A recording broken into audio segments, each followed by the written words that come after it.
Discipline student, hard worker, పరీక్షకు చదివేటప్పుడు ఎప్పుడు పరీక్ష పెట్టేట సిద్ధంగా ఉంటాడు. అలాగే ఏదో 4 క్వశ్చన్లు చూసుకొని పోయి అవే వస్తే బయటపడదాం లేకపోతే కాపీలు కొడదామని కాకుండా హార్డ్ వర్క్ నమ్ముకొని, ఈ కేసులో ప్రజలు నమ్ముకొని ప్రజల కోసం నిలబడి చేశాక పరీక్ష రాశాక 100% టార్గెట్ పెట్టుకుంటాం, 100% రావాలని కోరుకుంటాం. అట్లే రాస్తారు కూడా. అలాగే ఇక్కడ కూడా అదే చేశాం. అందువల్ల ఈ ఊహాగానాలకో లేకపోతే బెట్టింగ్ల గురించో ఇంకొక ఏదో సోషల్ మీడియాలో సర్క్యులేట్ చేసుకోవడము, క్రియేట్ చేసుకున్న దానివల్ల ఏమో ఫలితం ఉంటుంది అని అనుకోవట్లా. దానివల్ల ఆ తాత్కాలిక ఆనందం పొందాలని వాళ్ళు అనుకుంటే వాళ్ళు అనుకోండి. మేమైతే వాటి జోలికి పోదలుచుకోవాలి.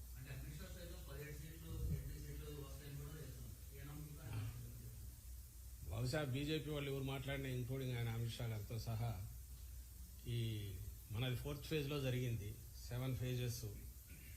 వాళ్ళకి అక్కడ నార్త్లో ఏదో ఇదవుతుంది అనేది ఊహాగానాలు నడుస్తున్న నేపథ్యంలో మాకు సౌత్లో బ్యాలెన్స్ అవుతుందని చెప్పుకోవడానికి లేదా అక్కడ ఓటర్లను ఇంప్రెస్ చేయడానికి ఆ ప్రచారం చేసుకుంటున్నారేమో నాకు తెలియదు. కానీ ఎందుకంటే బ్యాలెట్ బాక్స్లో ఈవీఎంలో అన్ని నిక్షిప్తమైనాక ఇంకా దాని గురించి ఊహాగానాలతో ఇప్పుడు అవసరమేముంది.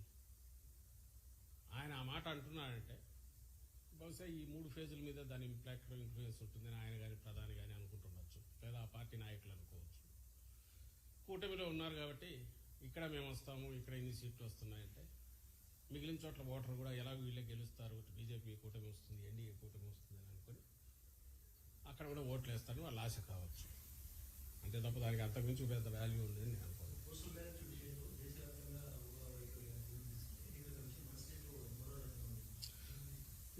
దాని మీదనే రిప్రజెంట్ చేశాం. ఎప్పుడు లేనిది ఈసారి టీడీపీ వాళ్ళు పోస్టల్ బ్యాలెట్ అనగానే ఉద్యోగులంతా జగన్మోహన్ రెడ్డి గారికి వ్యతిరేకము, లేదా వైఎస్ఆర్సీపీ వ్యతిరేకం, వాళ్ళు కాకులు లెక్కలు వేసుకొని ఉద్యోగులు అనేవాళ్ళు ఈ సమాజంలో భాగము, వాళ్ళు అట్టడుగు వర్గాల నుంచి వచ్చింటారు, వాళ్ళ కుటుంబాలకు సంబంధించిన వాళ్ళు, స్నేహితులు, బంధువులు, వాళ్ళు వ్యవసాయదారులు, లేదా ప్రభుత్వం నుంచి బెనిఫిట్స్ పొందుతున్న వాళ్ళు, అన్నీ ఈ సొసైటీలో పార్ట్గా ఒక ఉద్యోగి అయినా ఈ రియాక్ట్ అవుతాడు తప్ప ఉద్యోగి అనేది క్లాస్ కాదు, అదొక క్యాస్ట్ కాదు.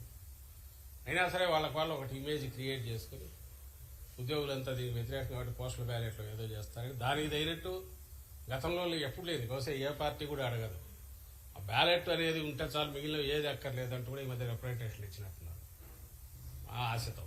కానీ అది చల్లదు. యాక్చువల్ మీరు అట్లా చూసుకుంటే నాకు గుర్తుండి మా గుంటూరులోనే 6,000 7,000 postal ballot out right cover మీద నంబర్ లేదని రిజెక్ట్ చేసినట్టు నాకు గుర్తు, సీరియల్ నెంబర్ లేదని.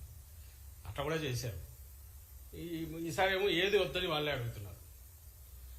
ఈసీఐ ఏ గైడ్ లైన్స్ ఇచ్చినా దేశం అంతా ఎట్టుంటే అట్లా ఫాలో అయితే సరిపోతుంది. మాకైతే దాని మీద ఎలాంటి ప్రత్యేకమైన కోరిక లేదు. అయితే దేశం అంతా ఉన్నది ఇక్కడ ఫాలో కమ్మంటున్నాం. ఇక్కడ ఏదో వేరే డిఫరెంట్గా ఉన్నది, దాని మీద రిప్రజెంటేషన్ కూడా ఇచ్చాం. అది తీసి, ఎందుకంటే that కాంట్రావిన్స్ the spirit of ECI ఇచ్చిన దాన్ని కాబట్టి దాన్ని తీసేయమని అడిగాము. అట్లా చేయకుండా ఉంటే బాగుండేది. మరి ఎందుకు చేశారో వాళ్ళే ఈసీఐ చెప్పాలి.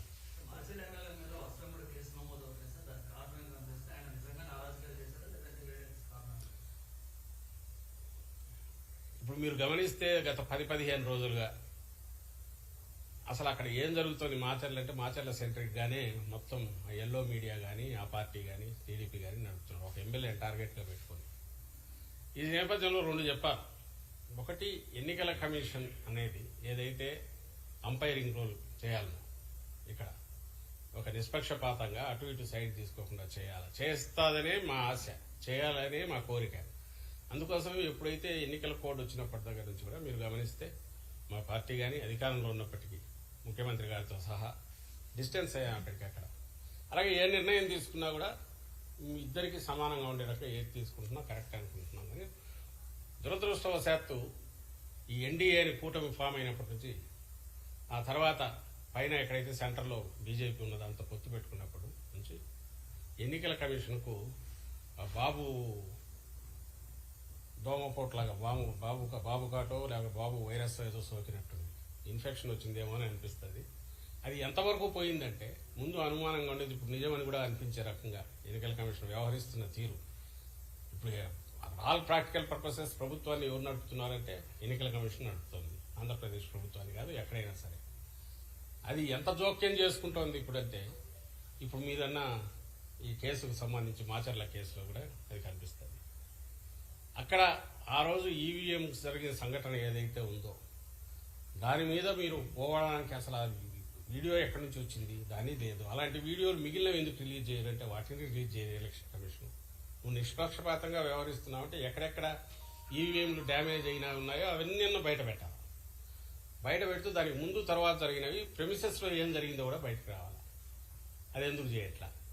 ప్లస్ ఆ వీడియో బయటకు వచ్చింది ఎట్లొచ్చింది? వీడియో బయటకు వచ్చిందంటే మాకు తెలియదు, సంబంధం లేదనడం కాకుండా ఇమ్మీడియట్ సీరియస్ కేసు పెట్టాలనా లేదా? కేవలం ఎన్నికల కమిషన్ ఆధ్వర్యంలో ఉంది కాబట్టి మిమ్మల్ని అడుగుతాం. ప్రభుత్వం ఆధ్వర్యంలో ఉంటే మమ్మల్ని ఎట్లయితే అడిగేవాళ్ళు, ఇప్పుడు ఎన్నికల కమిషన్ ఆధ్వర్యంలో అన్ని వ్యవహారాలు నడుస్తున్నాయి కాబట్టి ఎన్నికల కమిషన్ అడుగుతాం. అడిగాం, సమాధానం లేదు. అదే మాచర్ల కాన్స్టిట్యున్సీలో ఇంకా 5-6 చోట్ల ఈవీఎంలు డ్యామేజ్ అయ్యాయి అన్నారు. మరి అవన్నీ ఎందుకు బయట ఫీడ్ రిలీజ్ చేయట్లా?